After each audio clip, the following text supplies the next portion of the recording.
Hello everyone, welcome to our YouTube channel. आज है 11 जनवरी 2021। एक नई दिन के करंट अफेयर्स की शुरुआत करेंगे। तो चलिए शुरुआत करते हैं आज के आपके पहले क्वेश्चन के साथ। बिहार जेडीयू का अध्यक्ष किसे बनाया गया है? तो यहां पर बिहार जेडीयू की बात हो रही है और इसका अध्यक्ष बनाया गया है option number A, Ram Sevak Singh को जेडीयू बिहार का अध्यक्ष बनाया गया है। इंपॉर्टेंट क्वेश्चन यहां पर बन जाएगा। आरसीपी सिंह को जेडीयू पार्टी का राष्ट्रीय अध्यक्ष बनाया गया है। इंपॉर्टेंट क्वेश्चन यहां पर बन जाएगा। देखो, जनता दल यूनाइटेड और इसकी स्थापना हुई थी 30 अक्टूबर 2003 को। मुख्यालय है नई दिल्ली में। अध्यक्ष है यहां पर रामचंद्र प्रसाद सिंह। और अगर हम यहां पर जनरल सेक्रेटरी की बात करें तो ये है केसी त्यागी। बिहार के मुख्यमंत्री हैं नीतीश कुमार, जनता दल पार्टी से ही हैं। ये भी आपको यहां पर याद रखना है। बिहार की बात करें, स्थापना हुई थी 22 मार्च 1912 को। राजधानी है पटना। मुख्यमंत्री है यहां पर नीतीश कुमार, जनता दल पार्टी से आते हैं। गवर्नर हैं फागू चौहान। मुख्य न्यायाधीश है संजय करोल। लोकसभा की सीटें 40 है, राज्यसभा की सीटें 16 है और विधानसभा की 243 है।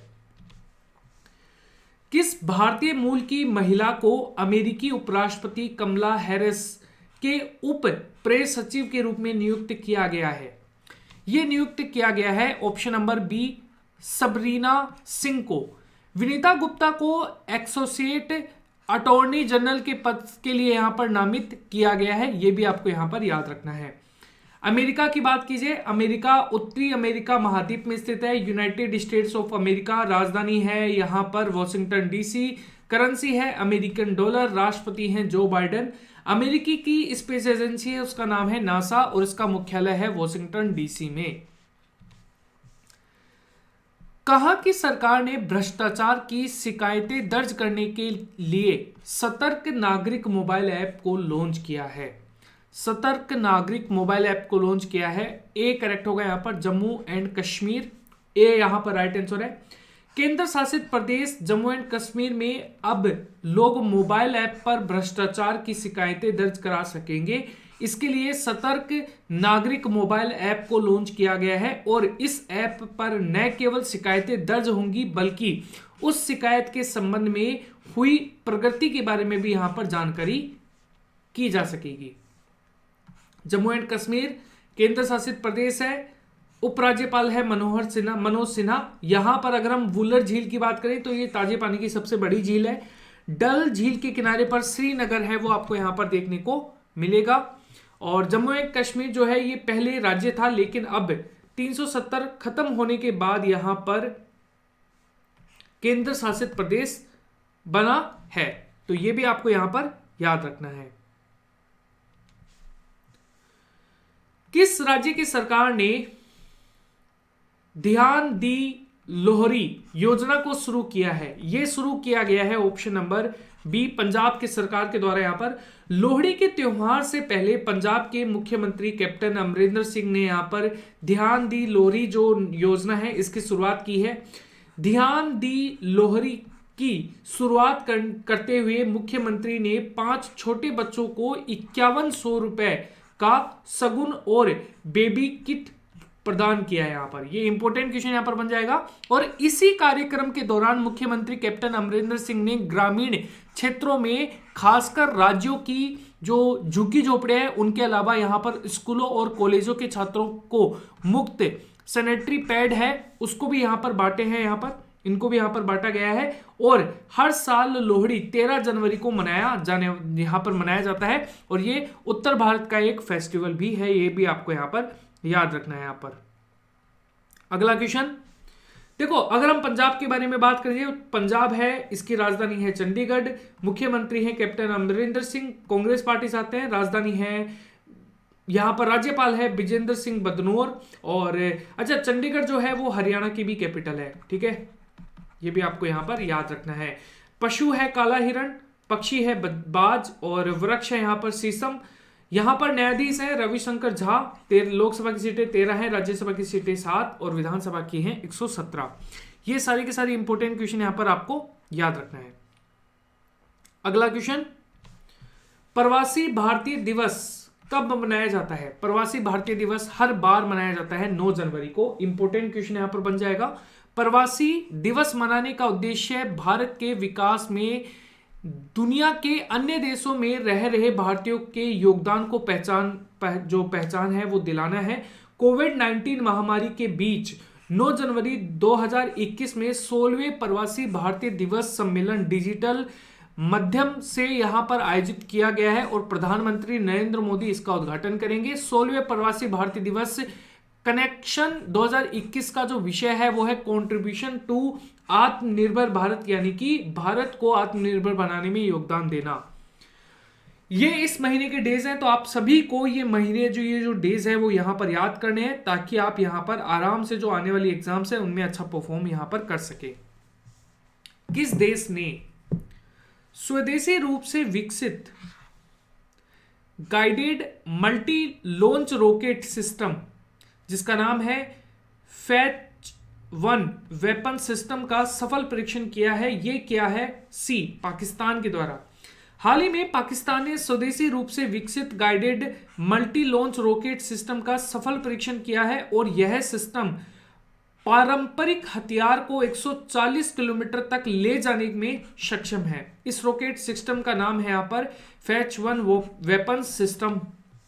पाकिस्तान की बात की जाए, राजधानी है इस्लामाबाद, करेंसी है पाकिस्तानी रुपया, प्रधानमंत्री हैं इमरान खान, राष्ट्रपति हैं आरिफ अलवी। बीपीसीएल कोची रिफाइनरी के अध्यक्ष कौन बने हैं? ये बने हैं option number D, Sanjay Khanna. BPCL की बात करें, भारत पेट्रोलियम कॉर्पोरेशन लिमिटेड, मुख्यालय है मुंबई में महाराष्ट्र में और सीएम है यहाँ पर, चेयरपर्सन है यहाँ पर के पद्माकर। अगला क्वेश्चन है, मध्य अफ्रीकी गणराज्य के फिर से राष्ट्रपति कौन बने हैं? ये बने हैं ऑप्शन नंबर ए आपका करेक्ट है यहाँ पर फोस्टीन ऑर्केंज ट्रुएडा। यहां पर राजधानी है बुंगी, करेंसी है सीएफए फ्रैंक, राष्ट्रपति हैं फास्टिन ऑर्किज ट्रुएडा। गुवाहाटी उच्च न्यायालय के मुख्य न्यायाधीश किसे नियुक्त किया गया है? ये नियुक्त किया गया है ऑप्शन नंबर बी करेक्ट है यहां पर, ये सुधांशु धुलिया को नियुक्त किया गया है। हिमा दास कोहली जो है ये है तेलंगाना की, ठीक है, फर्स्ट फीमेल इन स्टेट, ये भी आपको याद रखना है। राघवेंद्र सिंह जो है ये है उत्तराखंड के। जितेंद्र कुमार महर्षि जो है ये है सिक्किम के। गुवाहाटी उच्च न्यायालय जो है असम, अरुणाचल प्रदेश और मिजोरम और नागालैंड में आपको यहां पर देखने को मिलेगा, ये संयुक्त रूप से है। भारत में भूकंप के कारण क्षतिग्रस्त स्कूल कॉलेजों के पुनर्निर्माण के लिए नेपाल को लगभग कितने रुपए का अनुदान दिया है? ये दिया है डी, 19 करोड़। नेपाल में 2015 में आए विनाशकारी भूकंप से बर्बाद हुए स्कूल कॉलेजों के पुनर्निर्माण के लिए भारत ने 30.66 करोड़ रुपए नेपाल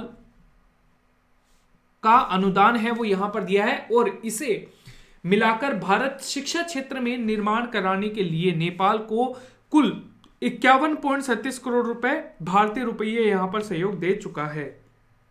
राजधानी है काठमांडू, करेंसी है नेपाली रुपया, राष्ट्रपति है विद्या देवी भंडारी, प्रधानमंत्री है केपी ओली शर्मा और नेपाल के 5 राज्यों को छूती है हमारी बाउंड्री, वो है उत्तराखंड, यूपी, बिहार, पश्चिम बंगाल और सिक्किम। दुनिया की सबसे ऊंची जो चोटी है वो है माउंट एवरेस्ट जिसकी ऊंचाई है 8,848, ये भी आपको यहां पर याद रखना है और 0.86 आपको ये भी याद रखना है, ठीक है। और इसे नेपाल में सागर माथा के नाम से जाना जाता है। ये तो बहुत ज्यादा इंपॉर्टेंट पॉइंट है आप लोगों के लिए। अगला क्वेश्चन है यहां पर, भारतीय अमेरिकी डॉक्टर राज अय्यर को किस देश की सेना का पहला मुख्य सूचना अधिकारी जो CIO है यहां पर चीफ इंफॉर्मेशन ऑफिसर नियुक्त किया गया है? ये नियुक्त किया गया है डी, अमेरिका के द्वारा।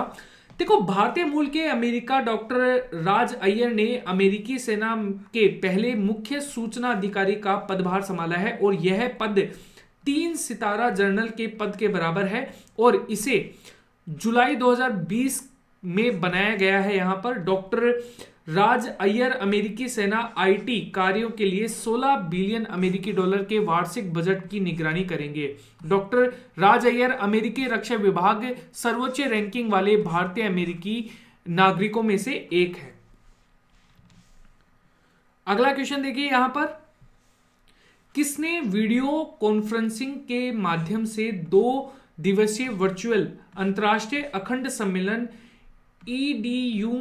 ईडीकॉन 2020 का शुभारंभ किया है? ये ईडीकॉन का शुभारंभ किया है रमेश पोखरियाल निशंक ने।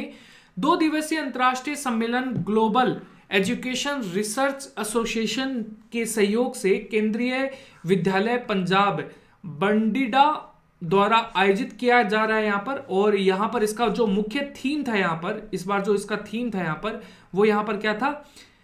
एनवाइजिंग education for transforming youth to restore global peace of, यानी कि वैश्विक शांति को साकार करने को युवाओं में बदलाव के लिए शिक्षा की संकल्पना है। रमेश पोखरियाल निशंक जो है वो हमारे केंद्रीय शिक्षा मंत्री हैं।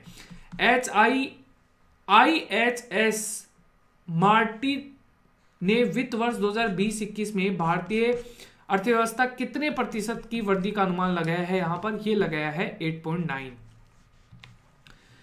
और ये एक वित्त सेवा कंपनी है, स्थापना 1959 में हुई थी, लंदन में इसके हेडक्वार्टर्स हैं। और लॉन्स उगला जो है ये CEO हैं। किस बैंक ने भारतीय सेना के लिए शौर्य सैलरी अकाउंट लॉन्च किया है? शौर्य सैलरी अकाउंट लॉन्च किया है बंधन बैंक ने।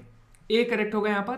तो यहाँ पर 0 बैलेंस पे खाता यहाँ पर खोला जाएगा और कोई भी यहाँ पर मेंटेन चार्ज है वो नहीं लगाए जाएंगे। इसके अलावा शौर्य सैलरी अकाउंट जो है ये कर्मियों और उनके परिवारों को भी यहाँ पर सुरक्षा प्रदान करेगा। बंधन बैंक की बात करें, यहाँ पर स्थापना 23 अगस्त 2015 को हुई थी। मुख्यालय है कोलकाता पश्चिम बंगाल में। MD CEO हैं चंद्रशेखर घोष, संस्थापक हैं चंद्रशेखर घोष, अध्यक्ष हैं अनुपम कुमार सिन्हा। मोटो है आपका भला सबकी भलाई। लियोनेल मेसी की जगह है अब कौन दुनिया के मोस्ट वैल्यूएबल फुटबॉलर बन गए हैं? ये बने हैं ऑप्शन नंबर मार्कस रैशफोर्ड। ए आपका करेक्ट होगा यहाँ पर। आज का आपका क्वेश्चन है हेनरी पासपोर्ट सूचकांक में भारत की जो स्थिति है वो क्या है? चैनल पर नए हैं तो चैनल को सब्सक्राइब कीजिए, बेल आइकन को जरूर दबाइए और 1000 लाइक का जो टारगेट रखते हैं उसको पूरा कीजिए। Thank you everyone.